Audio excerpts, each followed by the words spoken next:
past couple of weeks you've been seeing a lot of pre-filmed videos that I've been making since I have been gone this past week, but I'm finally back, and by the time this is posted it'll be a week or so since I posted my mini makeup declutter, which was really just an extension of my low-buy update, and this is also an extension of that video because I thought it'd be natural to talk about what left my collection, but also what do I wish that I didn't have in my collection, but I still am not getting rid of it. The first one in here is something that I really could have avoided if I just used my noggin.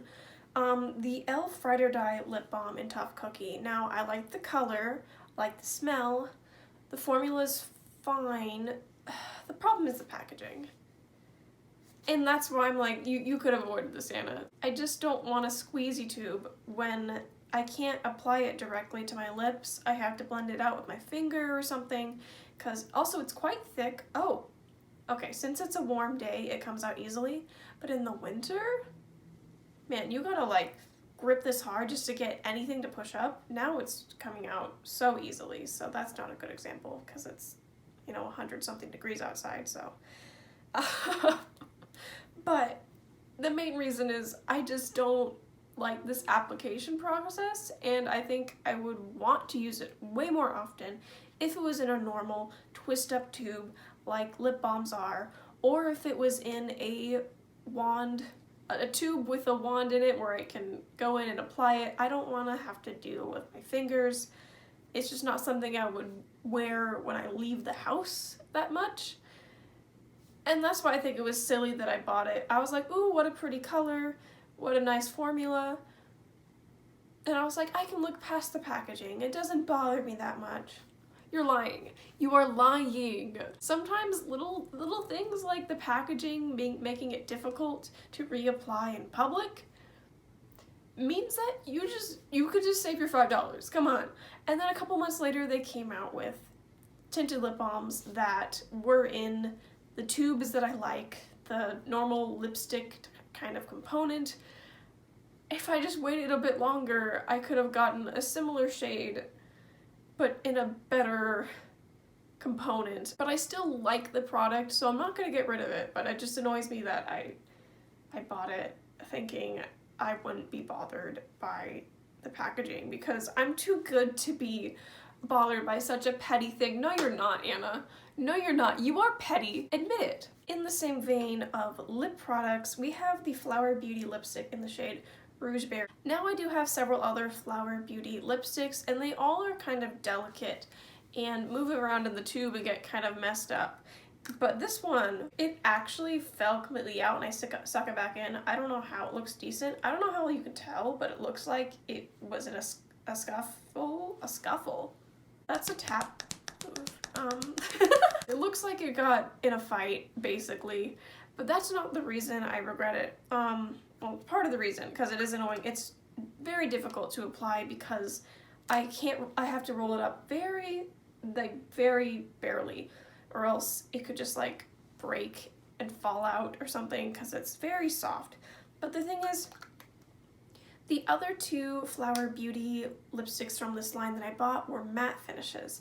Actually, one of them I'm wearing today. It is the shade Barrymore, and I really like it. It is slightly lighter and less of like a rich, warmish berry shade as this one is, but they give some similar vibes off, and I just don't think I need both of them because this cream finish is more emollient, it moves around more, and it is a lot more delicate, and I just think I stopped to think, when you want a lipstick, what finish do you want it to be, especially something this deep and dramatic on your skin tone? And the answer is matte. I want it to be matte, not super drying. That's why I don't want liquid lipsticks, but I still want it to be matte and not be, I can make it shiny with a lip gloss, but really if I want something shiny, I probably want it to be close to my lip shade. And if I just stopped to think, hey, what finish do you want your lipstick? It wouldn't have been cream, and I think I could have avoided this. But again, I still like the color.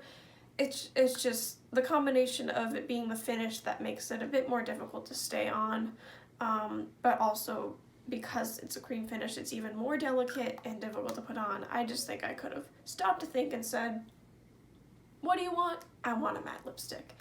And I Again, I thought I could overlook it, being like, oh, it doesn't matter that much to me.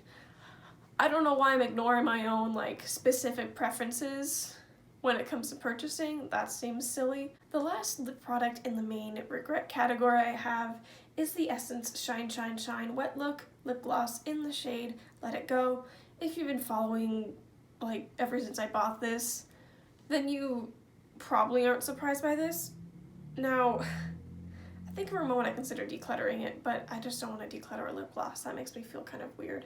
I feel like I would just have to throw it away. I really couldn't find good swatches of it online because it was a newer shade, and in the picture for Ulta's website it looked like a light pink, but to be fair, I didn't know how opaque these were. I just assumed they would be sheer for some reason, and they are, but this one's opaque enough for it to look weird on me on its own. The only way I can make this work on me so that I like it well enough is if I layer it on top of another lipstick, and it's just not always my preference. I just wish I didn't buy this. I wish I stopped to think, hey, you don't actually know what color this is or what it's gonna look like. Maybe you shouldn't buy multiples of something that you don't know the formula of. Maybe just buy one. That would make more sense than buying two without even knowing if you like the formula.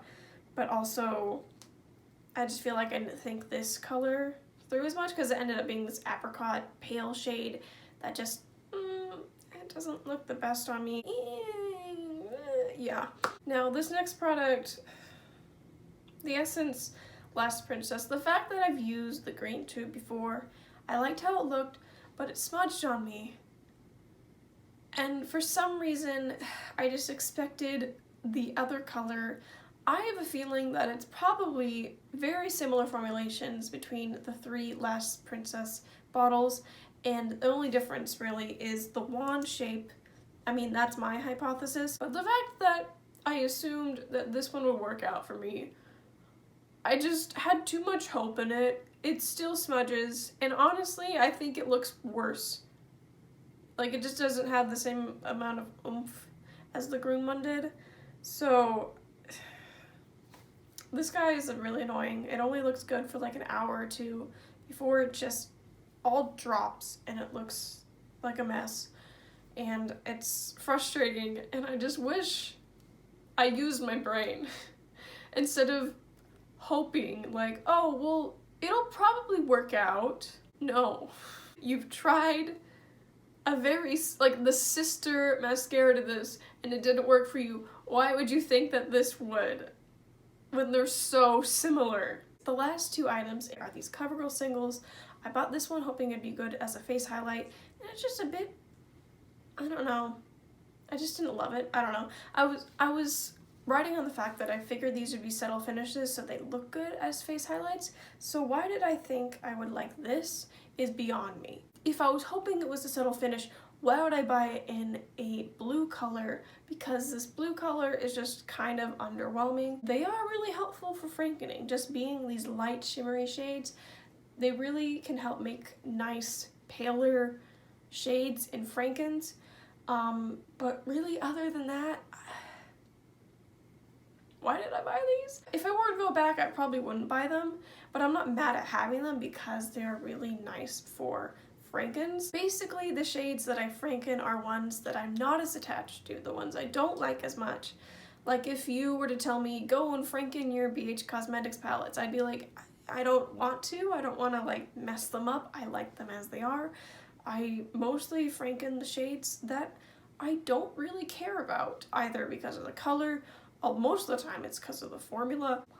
Why did I buy this one? Specifically this one, it makes no sense to me. You live and you learn, I guess, but those are all the products that I kind of wish I maybe took a bit more time to think about.